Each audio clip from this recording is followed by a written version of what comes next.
The right wing, all right, good morning, good afternoon, good evening. Want to jump into it here. The right wing news outlet, Newsmax, reported November 7th that in reaction to Zohran Mamdani's election as mayor of New York City, Republican Senator Tommy Tuberville of Alabama predicted that New York City would be completely Muslim in 3 or 4 years. Now, such a statement was not intended to be good news. It is fair to say if the Tommy Tuberville's words reflect the Christianity in New York City, its conversion to Muslims, like Mamdani, would be an improvement. Okay. Mamdani was born in Uganda in 1991 to parents originally from India. His Muslim father was an academic, and his Hindu mother was a filmmaker, or is a filmmaker. They immigrated to the U.S.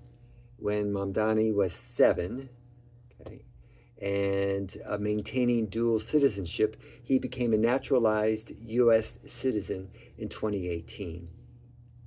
Tuberville made his comments on the War Room podcast hosted by felony convicted advisor to President Donald Trump, Steve Bannon.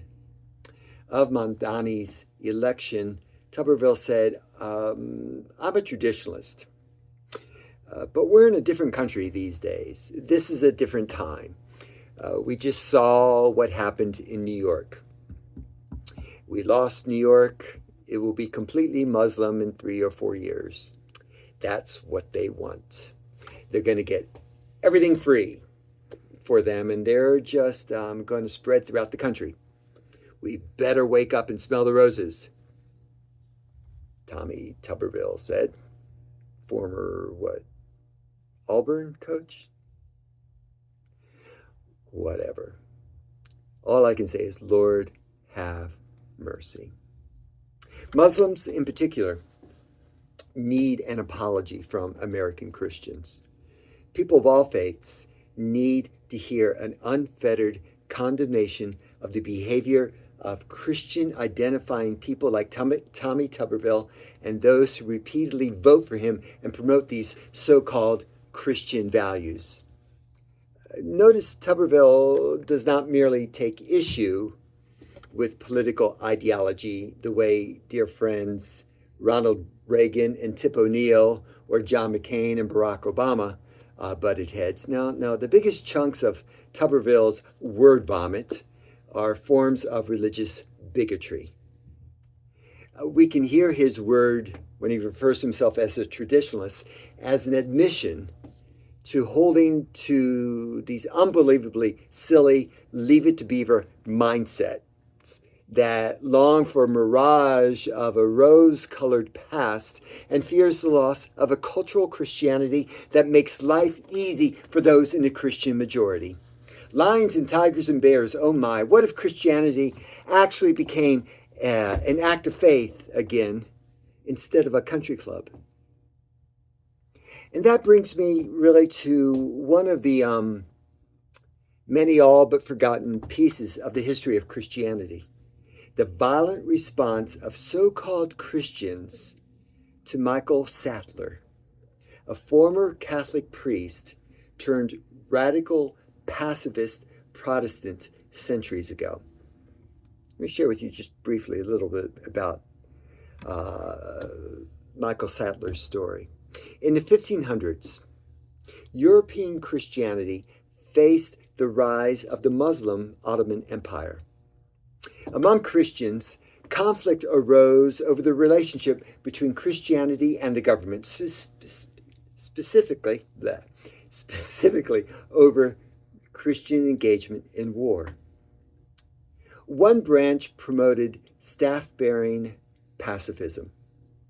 The other branch promoted sword-bearing view of the just war theory, advocating for a nuanced, if you will, secular government composed of Christians with the duty to serve as Christians, but in the name of the state, not in the name of Christ. That was all very, very subtle.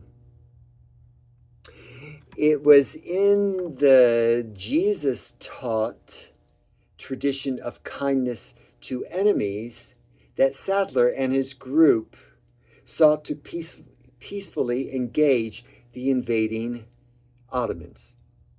Sadler and his pacifist congregation angered the hawkish majority favoring military action.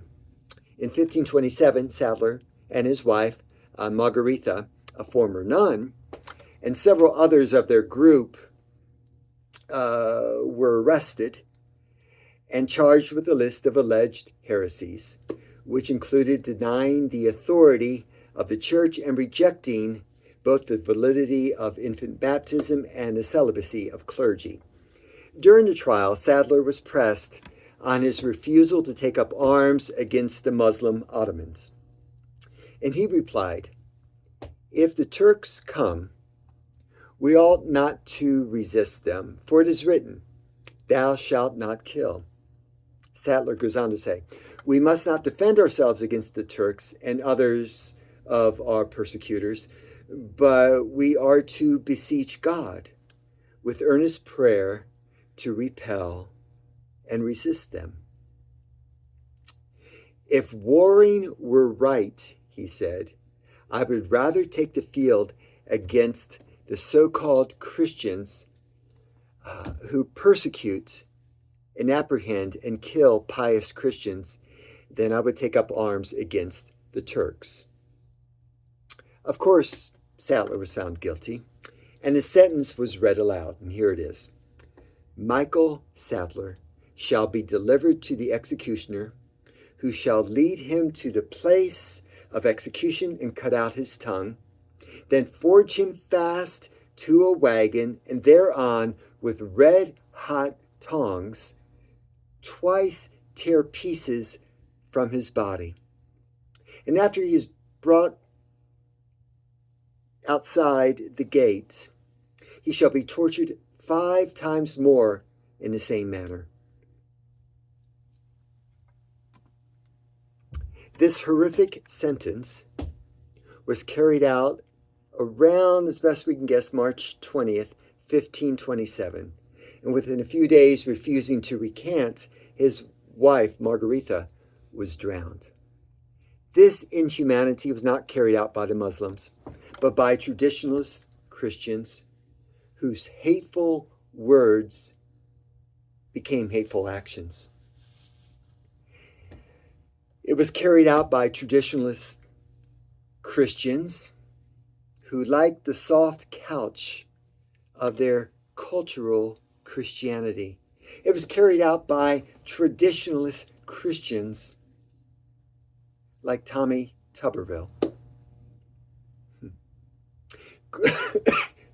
Yeah, it causes me to choke a bit. Christians of the United States, I commend to you Michael and Margaretha Sadler and their courage. Given a choice between a neighbor like Tuberville or a neighbor like Mamdani, please give me Mamdani. But I will say this. If Tuberville happens to be my neighbor, God help me to love him as your precious child, for whom your son died. You all take care. God bless you. Peace be with you. Love you.